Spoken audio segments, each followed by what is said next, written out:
The invisible shield, you are protected more than you know. Let me ask you something. Have you ever felt like you narrowly escaped something you didn't even see coming? Maybe a last-minute change of plan kept you from a car accident. Maybe a decision you almost made, but didn't, save you from a toxic relationship or a devastating loss. We don't always recognize it, but sometimes we are being protected from dangers we never even knew existed. That's how God works. You see, we all want more in life, more peace, more purpose, more strength to stand in this world without feeling like it's all falling apart. We long for success, security, prosperity, and deep down, we wonder if we're even worthy of it. But here's the truth. God sees that longing in you. Not only does He see it, He honors it. He comes near with a heart full of love and a promise of divine provision. And even if you haven't noticed, His protection has never left your side. You are not alone on this road. But there's one thing God desires in return, your faith. Not perfection, not performance, just simple, grounded faith. He invites you to stay close to His Word, not as a rule book, but as a wellspring of wisdom and grace. The moment you anchor your life in His truth, you begin to open doors you couldn't force open before. Opportunities come, provision arrives, strength multiplies.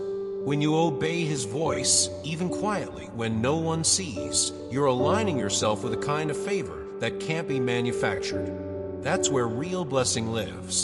So today, take a deep breath and remember, you are already being guided. You are already under divine protection. And if you keep holding on, even with trembling hands, there's a cascade of grace waiting to meet you. This isn't the end of your story. It's the beginning of something sacred. Your purpose is not a copy, it's a calling. Have you ever looked at someone else's life and thought, maybe I should be more like them? We all do that. It's human. But comparison, though subtle, is one of the fastest ways to drift away from a unique path that God designed for you. What if I told you your path was never meant to look like anyone else's? This month, God wants to reveal a special purpose for your life. Not a recycled version of someone else's success. Not a mimic of someone else's calling. Yours. But here's the catch. You must slow down. Stop rushing into projects or decisions without first seeking divine guidance. The world applauds speed, but God values alignment. And when you align with Him first, He'll reveal not just what to do, but how and when to do it. You carry something sacred inside you, a spiritual mission that no one else can fulfill. It's not always loud. It might not go viral, but it matters deeply to the people around you and to God. So don't be discouraged if your journey looks different. That's the whole point. Your gifts are not meant to blend in. They are meant to stand apart. Don't covet the blessings of others. Don't chase a calling that's not yours. Because when you walk in obedience to His Word, you unlock the blessings that were tailor-made just for you. The treasures prepared for you, peace, wisdom, influence, purpose, are not found through imitation. They're uncovered through intimacy, through walking step by step with God. So ask yourself today, am I living out my own divine assignment or someone else's expectation? God is not calling you to hustle your way into someone else's dream. He's calling you to listen and follow the path He's uniquely written just for you. Beware the applause. Stay rooted in humility. Let's be honest. In a world where everything can be posted, shared, liked, and admired, it's tempting to let the spotlight guide our decisions. We crave recognition. We want to be seen. And if we're not careful, we start chasing applause instead of truth. But God offers a powerful warning. Don't let your blessings become bait. He knows the human heart, how easy it is to boast, to compare, to want more, even to create a title for ourselves that He never gave. But recognition without foundation is dangerous. Success without surrender breeds emptiness. That's why God reminds us, you don't need to prove your worth. You are already loved. You are already seen. You don't need to flaunt your possessions or accomplishments to feel valuable.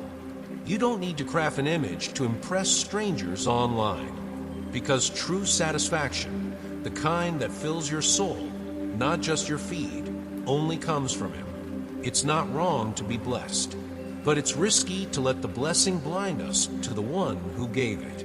So today, lay it down. Lay down the need to be known, applauded, or celebrated. Lay down the pressure to maintain an image.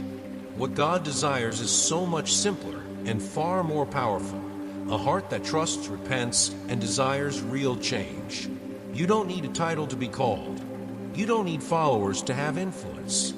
All you need is the willingness to live with integrity, walk in humility, and stay rooted in faith. God isn't impressed with noise. He responds to sincerity. The ones who are truly great in His kingdom are the ones who remember who they are and who they belong to. This is your month, a time for restoration and miracles. Have you ever had a month that changed everything? Not because your job promoted you or because you got a windfall of money, but because something shifted deep within you, like the light finally pierced through the fog. This could be that month. This is not just a new page on the calendar. It's an invitation, a spiritual reset, a time to realign with what really matters. God is calling you to draw close, not for religious ritual, but for restoration, for healing, for miracles. This is a month of prayer, and not the rushed, obligatory kind, but the kind where you pause, breathe, and actually hear His voice, where silence becomes sacred, where your journal becomes holy ground. God is opening your spiritual eyes this month. You may begin to notice things you used to overlook, divine patterns, quiet nudges, small signs that He's at work in your life. These are not coincidences. They are confirmations. There are hidden blessings already assigned to you, and God is ready to release them. But He wants you to remain present, not distracted, not numb, not trying to fix everything by your own strength. So, let this be the month where you sit with the Word, even if just for 10 minutes a day. Let it soak into your bones. Let it renew your thinking. Let it anchor you when the storms come. You don't need to chase a miracle. You need to make space for one. And if you've been waiting for a sign, maybe this message is it. God hasn't forgotten you. He's preparing something unseen, something supernatural. Stay near. Stay expectant. The doors of heaven are already creaking open. Even in the fall, you are still loved. Let's talk about failure for a second. Because no matter how spiritual we are, how many books we read or prayers we say, we all have moments when we fall. When we snap at someone we love. When we doubt. When we feel like we're too broken to be useful. But here's the truth. God's love doesn't evaporate when you fall. In fact, sometimes that's when He draws closest.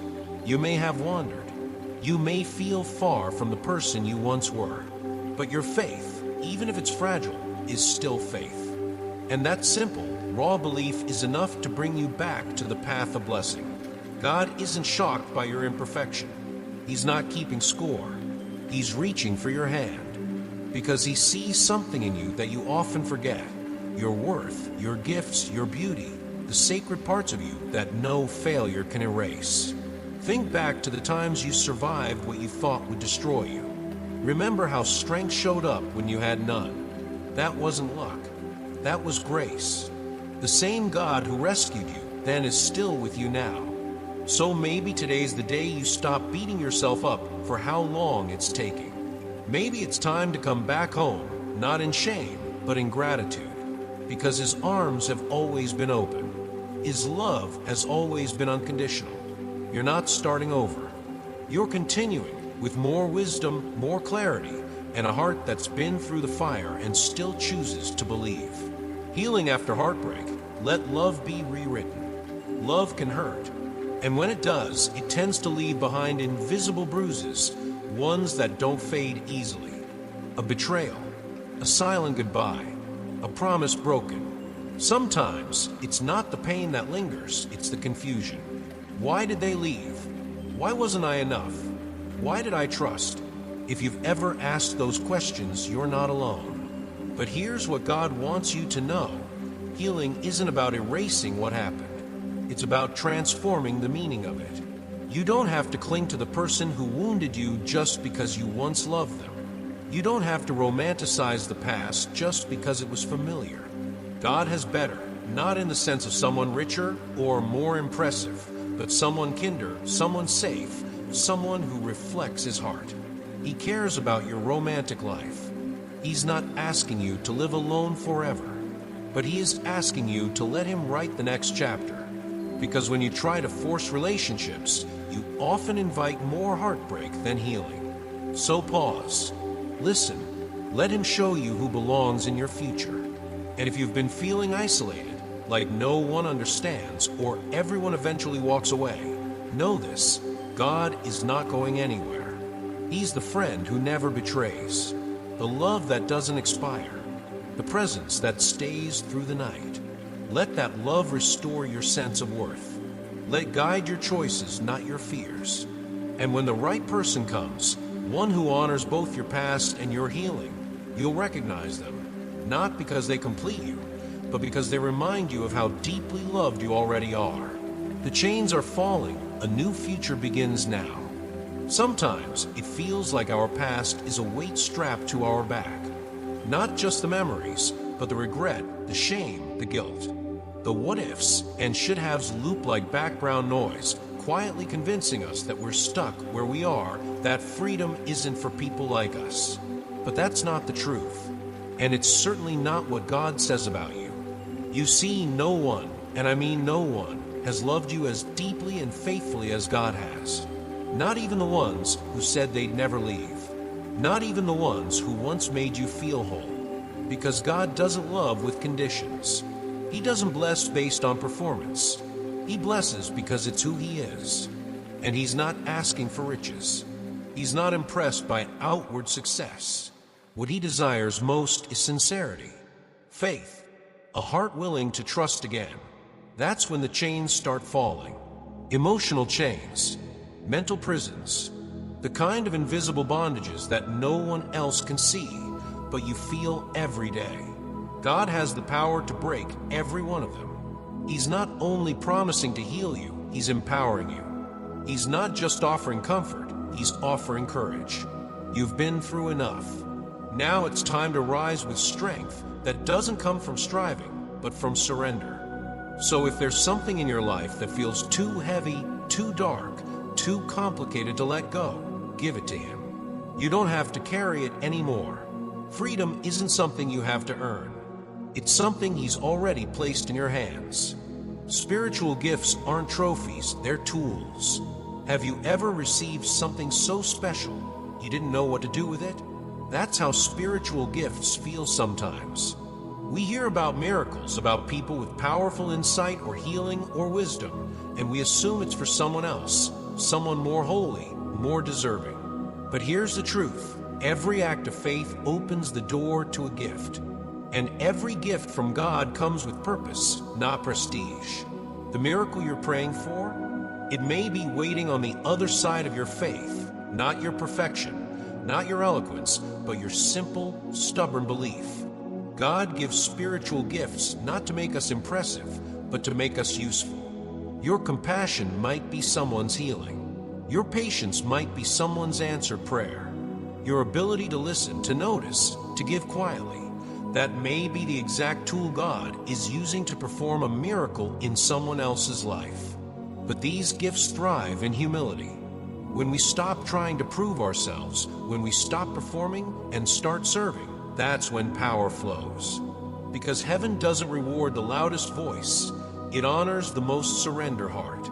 So today, ask yourself not, what gift do I have, but how can I use what I have to love someone well? Because you don't have to be famous to be faithful. You don't need a stage to have significance. God's power is alive in you, and he's ready to work through you if you let him. You were born to lead, starting with your own home. Leadership doesn't always look like what we think it does. It's not about giving speeches, running companies, or making headlines.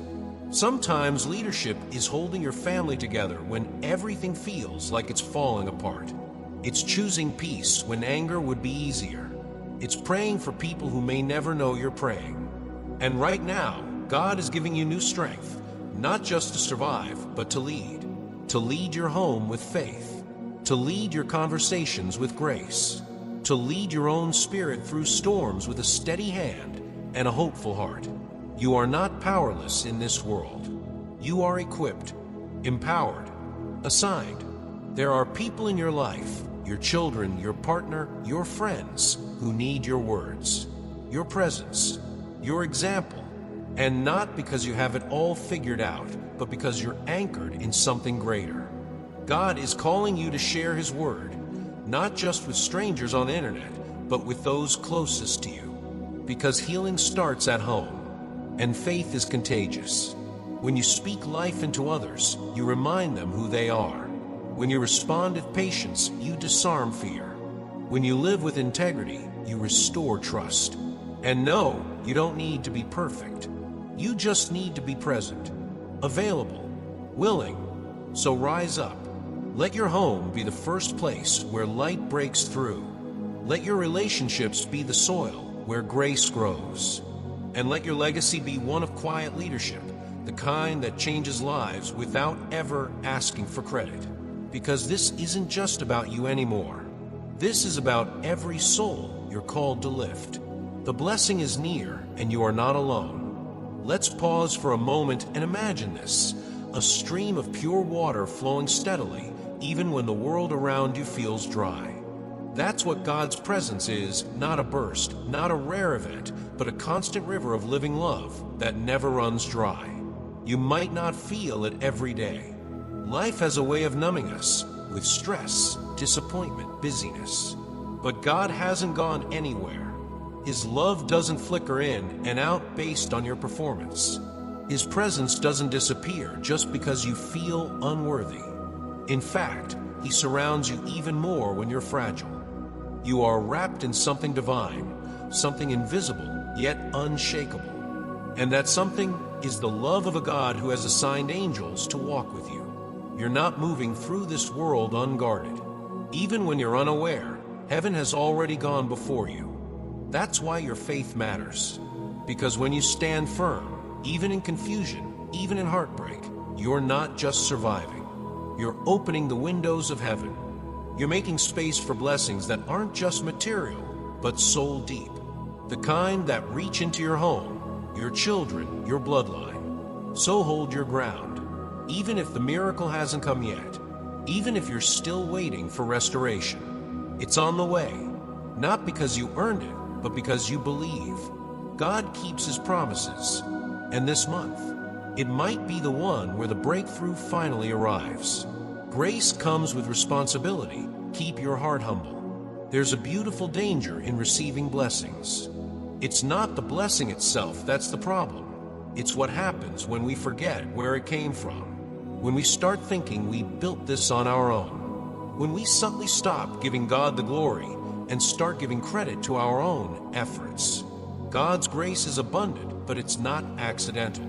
He gives it to those who believe, yes, but also to those who stay grateful, who remember, who keep their hearts soft even after the victory. If you've been blessed recently with healing, with provision, with peace, don't become casual about it. Don't let comfort harden your soul. Remain humble, because humility is not weakness, it's spiritual strength. It says, God, I know I need you every single day. I can't sustain this on my own. And that attitude, it multiplies the blessings. It invites even more favor. And here's something deeper. Every act of love you give is an open invitation for God to move. When you forgive someone undeserving, when you show mercy where you could have chosen revenge, when you give without expecting anything back, those moments are sacred. They echo through heaven. Your kindness may feel ordinary, but in God's eyes, it's powerful enough to shift spiritual atmospheres. So keep your spirit soft. Keep your eyes on Him. Let your life be more than a testimony. Let it be a mirror of the grace you've received. Sacred fire, the kind that doesn't burn you. Have you ever been through something that should have destroyed you, but somehow didn't? That's not luck. That's holy fire. The kind that refines you, not consumes you. The kind that reveals strength you never knew you had. You see, God gives his people the power to walk through fire and come out whole. Not because they're stronger, but because they're sealed. You carry his presence like a shield. And when his spirit is within you, even the fiercest heat can't scorch your soul. But here's the truth. If you want to walk in that kind of strength, you have to let go of the things that weaken you. Let go of toxic speech toward yourself and others. Your words shape your world. Speak light. Let go of the painful memories that keep playing in your head like broken records. They were real. They hurt. But they're not your future. You don't have to carry them like badges anymore. Let God write a new narrative. Let his love rewrite the parts of you that felt forgotten. Because the power he's placed inside you, it shows in your eyes, in your choices, in your posture. You don't have to shout your faith. You just have to walk in it. So today, choose to rise. Choose to cleanse your tongue, your thoughts, your story. The fire is not your end, it's your beginning. A friendship that outlasts the storm.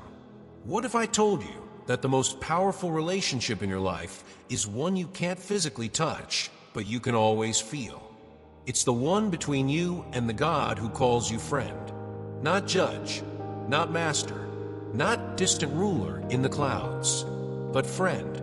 That means you're invited, not just into obedience, but into intimacy, into conversations, into shared joy, into daily companionship. And the more you spend time with him, through prayer, through listening, even through stillness, the more your spirit begins to soften. You start to notice how his words lift you, how his presence comforts you in ways nothing else can. Joy becomes your default, not your exception. Not the shallow kind of joy that depends on good circumstances, but the kind that anchors you through grief. That shows up in your smile when things still hurt. That slowly, steadily heals everything broken inside.